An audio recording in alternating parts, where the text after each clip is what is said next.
to Race of Men. In this installment of Tuesday Afternoon Tea, it is the second installment, and while last time we read from G.K. Chesterton, this time I would like to read you some passages from J.R.R. Tolkien's The Lord of the Rings series.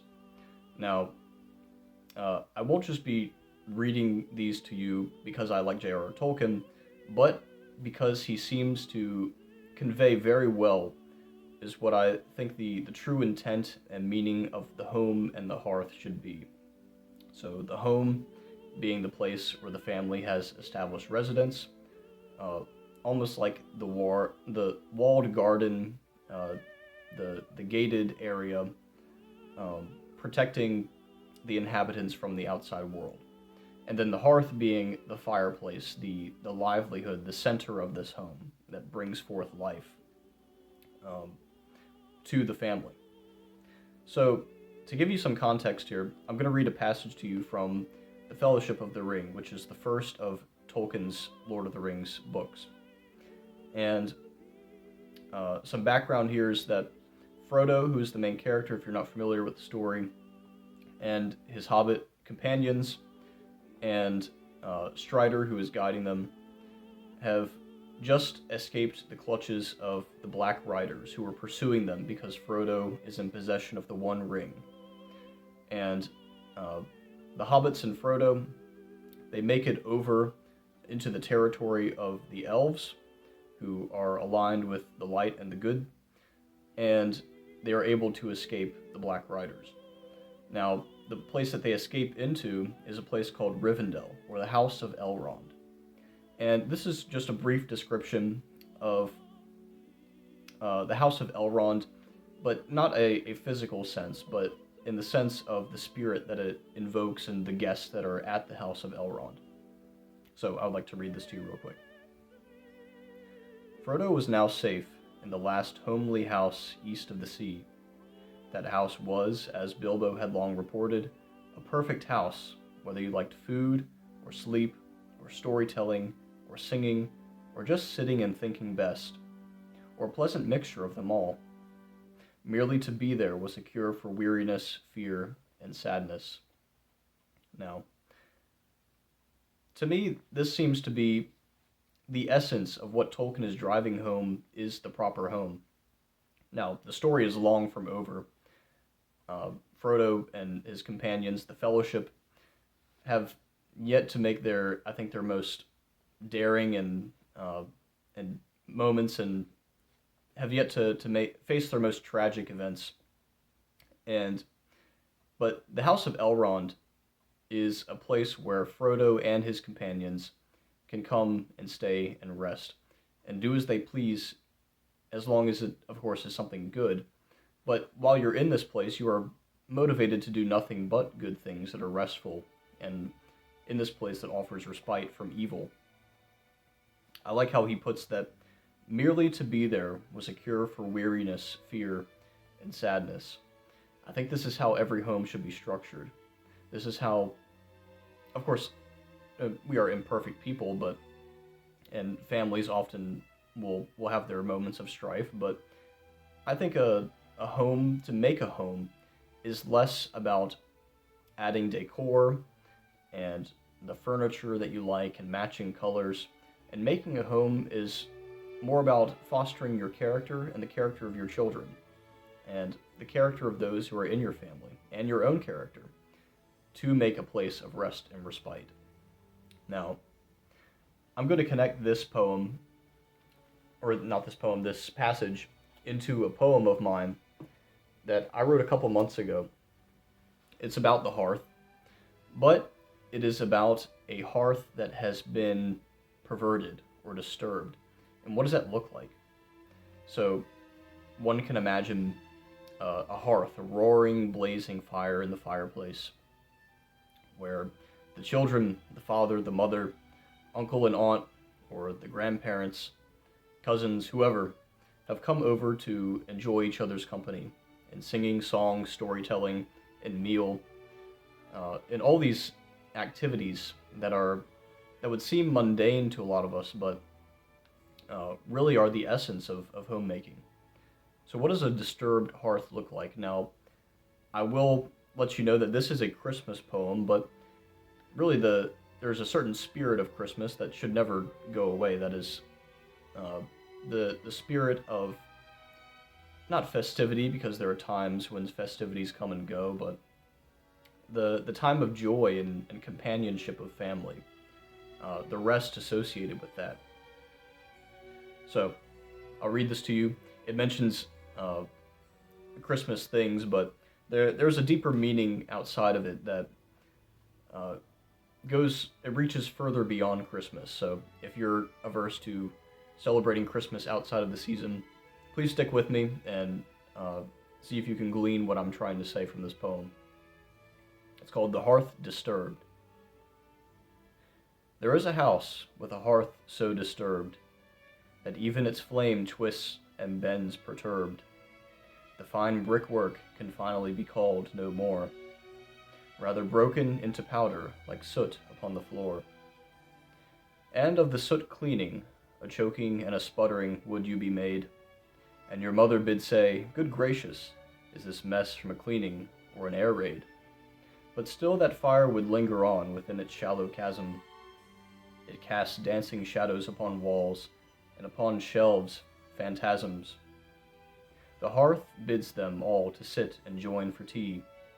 If an enemy of my enemy is a friend, then with friends like these, who needs enemies? They spitter and splat as their jaws clitter and clat. In silence, the blackened cloaks of 15 turn to the lonely sheepish cat. Engaged in excitement, the disturbed roars bring in new praise, as all around you the shadows approach in malevolent fixed craze. But even as one should close the eyes to escape the dream gone so bad, to close the eyes would be to miss the greatness still to be had. For even as the shadows encroach and the phantoms give their cackle, watch the fireplace for the approach and listen for the crackle. At once comes an echoing boom like 1,000 falling boulders.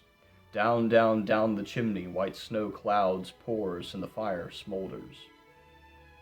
The shadows and phantoms wither away with a gasp, and new lights of red and green fixed to a fat man's golden clasp. Ho, ho, ho, he cries in boisterous merriment. Golden light beams from his face, his white hair a raiment. Struts he forward with power to you as his boots shake the ground, yet gently kneels before you in kindness with scarce a breath of sound. In his hands he presents to you a little unopened box, and with his sparkling key opens a great many locks. At once when the top is opened, and he invites you to come and see, there is adorned with many jewels a crown encased in the sea. This is your gift, he smiles through his beard. Take it, for I must go. Share with all and spread good cheer, for 'tis Christmas, ho, ho, ho. In a whirlwind he leaves back up the chimney to the sky, and the hearth, once disturbed, now glows comfortably warm and dry. Now, if you were listening, listening of course, but if you were trying to glean a meaning from that poem, then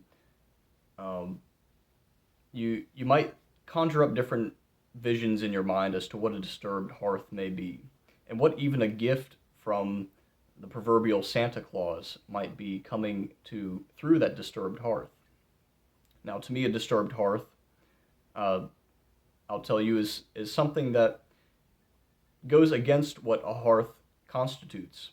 It is something that actively works against the bond and love and warmth that it brings to the family. Now, a hearth, of course, it serves more than a physical purpose in bringing warmth to the house, but it also brings warmth to the soul because of the gathering of those around it. Now, I'll give you a hint here. The disturbed hearth is something I think that everyone has today in their own house. Some have multiple, as people back in the day used to have multiple fireplaces in their house to heat their homes. But this one, it entraps you. Some have personal hearths. Some have hearths that they carry around with them all the time. But these are false hearths. They drag us away from the companionship and suck us into them. They provide us no warmth, but they pretend to be warm, and they have coldness instead. And though we think we may be warmed by them, they always bring us back, because we think continually, this time I will be warmed. This time is not like last time. And then all the while, we look at those around us with their individual hearths, and we realize, well, perhaps this is the way things just are now. Perhaps we can never go back to the first hearth, when that itself is a lie. The way to go back to the original hearth is to first get rid of your false hearth. So I'll just leave that as it is, and you can kind of discern the meaning for yourself. I'm drinking chai tea again today. Now, before we go on to the next passage, which is, it's one of my favorites in all of the Lord of the Rings series, and that's not just because it's easy to find. So this passage is the very last passage in the series. It comes from the third book, The Return of the King, and although this passage is not exactly in the same context, as I said before, as was the original passage that we read, where Frodo and his companions had escaped the Black Riders and had rest in Rivendell. This one still revolves around rest, but it the context is not the same, because it's not a fear, it's not running from something, but rather the character that is spoken of is saddened by what has left him, and he is not running away from something, but he is merely walking away from the place that companionship did leave him. So, to give you some background context, Frodo, who was the ring bearer, spoiler alert, did destroy the ring. Well, he did not, but he carried it all the way to Mount Doom, and it was destroyed there. And because he was the ring bearer, it took such a toll upon his soul, he was given the honor of coming to the Undying Lands with the elves on the last ship to leave Middle-earth.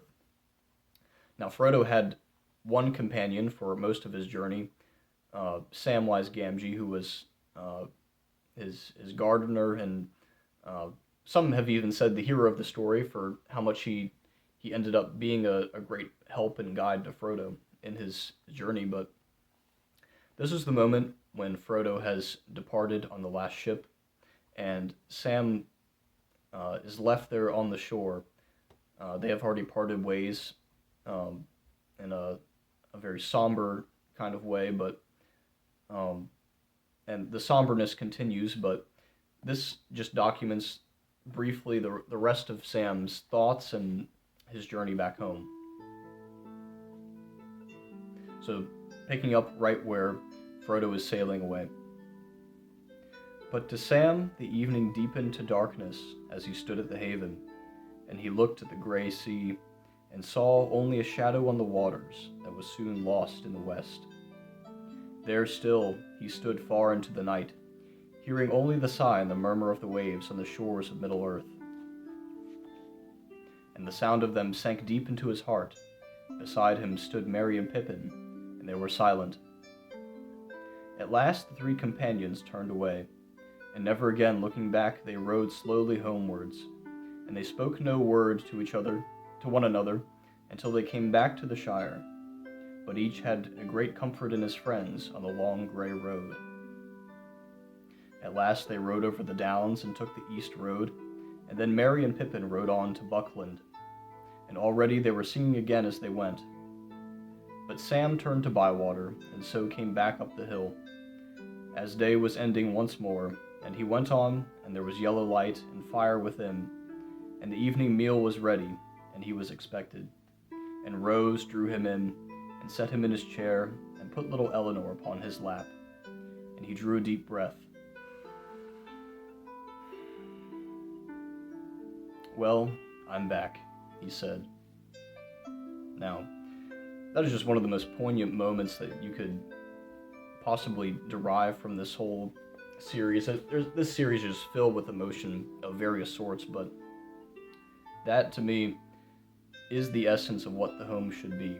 Sam, while he is saddened and not depressed, you might say, but uh, deeply saddened by the departure of his dear friend Frodo, to never see him again in Middle Earth, that he comes home, but he is not still alone. He has his wife Rose and his little Eleanor, and he comes up to the hill, which is Bag End, and he sees that there's a light on. It's yellow. It's not like a modern fluorescent light that is harsh, but a nice yellow, warm, fire-like light. And he goes up. The meal is ready, and Rose is there, and he puts Eleanor on his lap, and he sits there and he says, "I'm back." Now, not all of us men are going to have uh, that kind of experience, but I think when you really, it is the essence of what every man goes through, uh, to work a very difficult job in the day, um, to come back home and just want to expect that kind of thing, to expect the evening meal ready, your wife there lovingly placing your child on your lap. That to me is the dream of the home, and it's the dream of the hearth.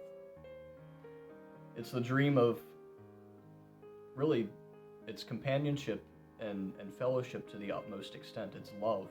It's it's sacrificial that the man comes home after being wearied, and the wife is there, uh, painstakingly making the home still a place where he can come and find respite. That to me is the essence of the home. So I pray you take this thought with you, and share it with others if you find it worthy. And I pray that you contemplate making your home according to the character of the true and not false hearth. God bless.